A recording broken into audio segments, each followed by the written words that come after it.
یا اللہ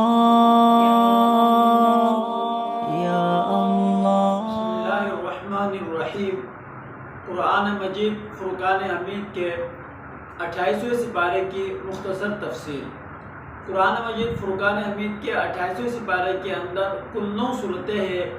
ان 9 صورتوں میں سب سے پہلے سورت مجادلہ ہے۔ اس صورت کے اندر رب ذوالجلال نے جن نکات کو بیان فرمایا ہے ان میں سے سب سے پہلے نقطہ یہ ہے کہ حضرت خولہ بنت ثعلبہ رضی اللہ تعالی عنہا کے شوہر نے ان سے زہار کیا تھا، جس کا مطلب یہ تھا کہ یہ عورت اپنے شوہر کے لیے حرام ہو گئی۔ تو حضرت خولہ بنت ثعلبہ رضی اللہ تعالیٰ عنہ آپ صلی اللہ علیہ وسلم کے پاس آئی اور انہوں نے آپ صلی اللہ علیہ وسلم سے بار بار اس مسئلے کا حل دریافت کیا۔ تو آپ صلی اللہ علیہ وسلم نے بار بار یہی فرمایا کہ آپ اپنے شوہر کے لیے حرام ہو گئی۔ وہ آپ صلی اللہ علیہ وسلم کے پاس آتی رہی اور ان کو یہی جواب ملتا رہا۔ بالآخر انہوں نے اپنے ہاتھ آسمان کی طرف اٹھائے اور رب ذوالجلال کی طرف انہوں نے ہاتھ اٹھائے تو اللہ رب العزت نے یہ صورت نازل فرمائی اور فرمانے کے بعد زہار کے جو کفارہ ہے اس کفارے کا حکم رب ذوالجلال نے اس صورت کے اندر بیان فرمایا ہے۔ دوسرے نمبر پر سورۃ حشر ہے۔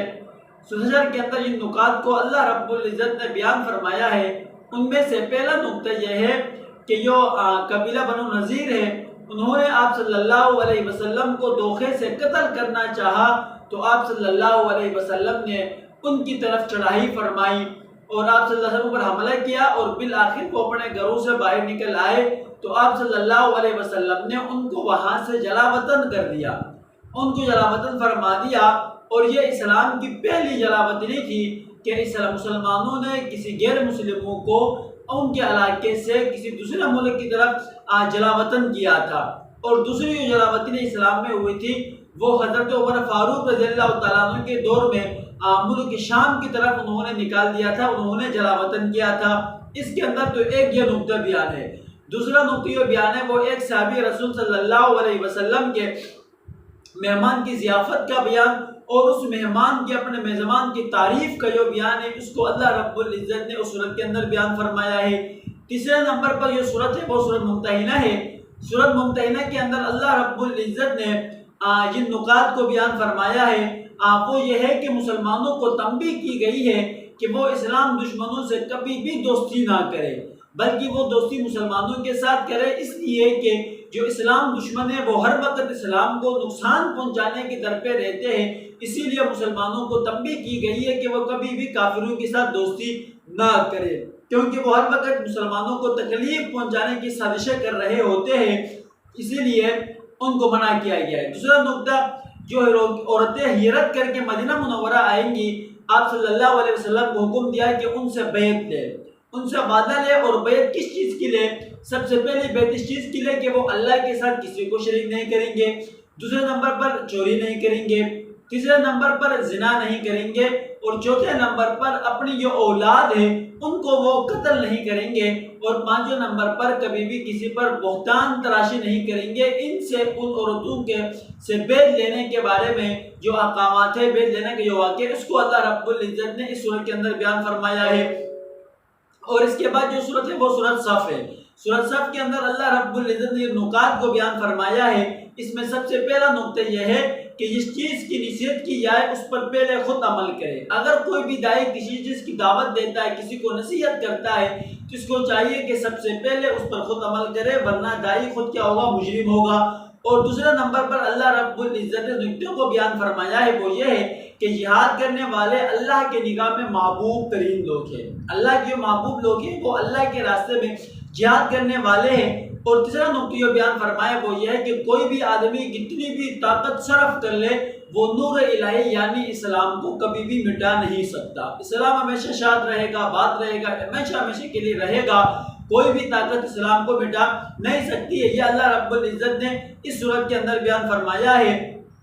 اور اللہ پاک نے ایک ایسی تجارت کا بیان فرمایا ہے کہ جو تجارت اللہ کے عذاب کو ٹال سکتی ہے، ایسی تجارت جو اللہ رب العزت کی جو عذاب ہے اس عذاب کو ٹال سکتی ہے، تو وہ تجارت کیا ہے؟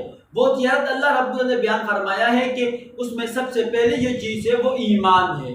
اللہ رب العزت پر ایمان لانے سے اللہ کا عذاب دور ہو جاتا ہے۔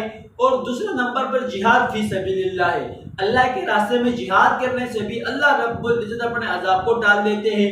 اس کے بعد سورۃ جمعہ ہے، سورۃ جمعہ کے اندر اللہ رب نکات کو بیان فرمایا ہے، ان میں سب سے پہلا نقطہ جمعہ کے فضائل اور آداب کو بیان فرمایا ہے، اور دوسرا جو نقطہ وہ بہت ہی اہم نقطہ ہے، وہ جو ہے کہ یہ بے عمل علماء ہے۔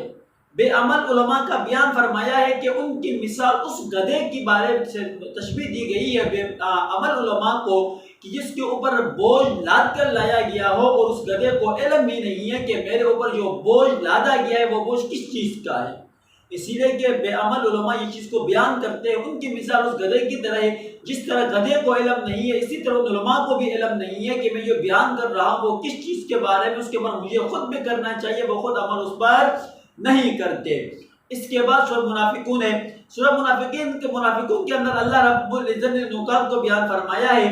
اس میں سب سے پہلے نقطہ یہ ہے کہ منافقین جو آپ صلی اللہ علیہ وسلم کی رسالت کے بارے میں گواہی دیتے ہیں وہ گواہی میں جھوٹے ہیں۔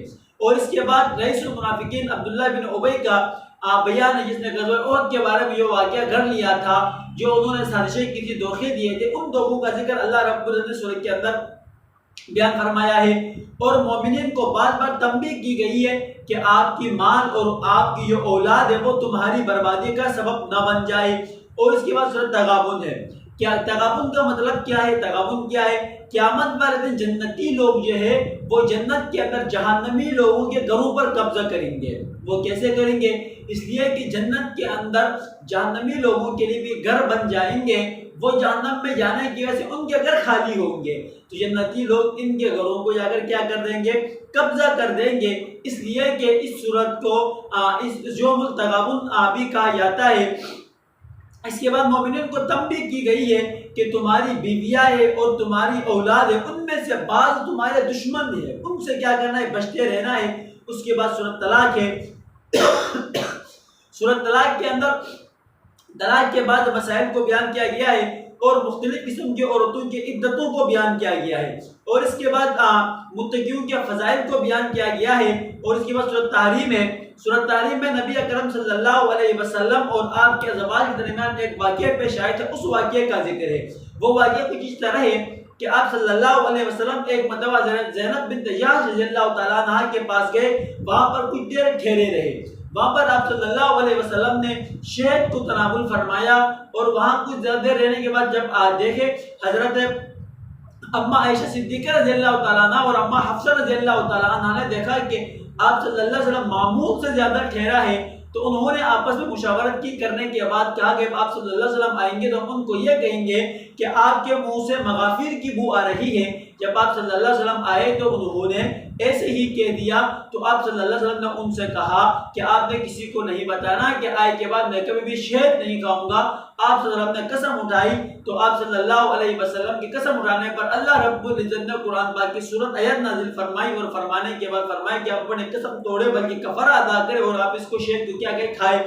اس کے بعد دو جہنمی عورتوں کا ذکر کر کے اس کے کیا کرے کافروں کو سبق دیا گیا ہے، کافروں کو مثال قرار دیا گیا ہے۔ اور اس کے بعد دو جنتی عورتیں جو کیا تھی کہ ایک فرعون کی بیوی تھی آسیہ رضی اللہ تعالیٰ عنہ، اور دوسرے حضرت مریم السلام کے ذکر کر کے اس کے حضرت عمران کی وہ بیٹی، اس کا ذکر کر کے اللہ رب العزت نے مسلمانوں کے لیے مثال کے طور پر ان کو کیا کہتے ہیں پیش کر دیا، یعنی کہ دو جنتی عورتوں کا اور دو جہنمی عورتوں کا ذکر اللہ پاک نے اس بارے کے اندر بیان فرمایا ہے۔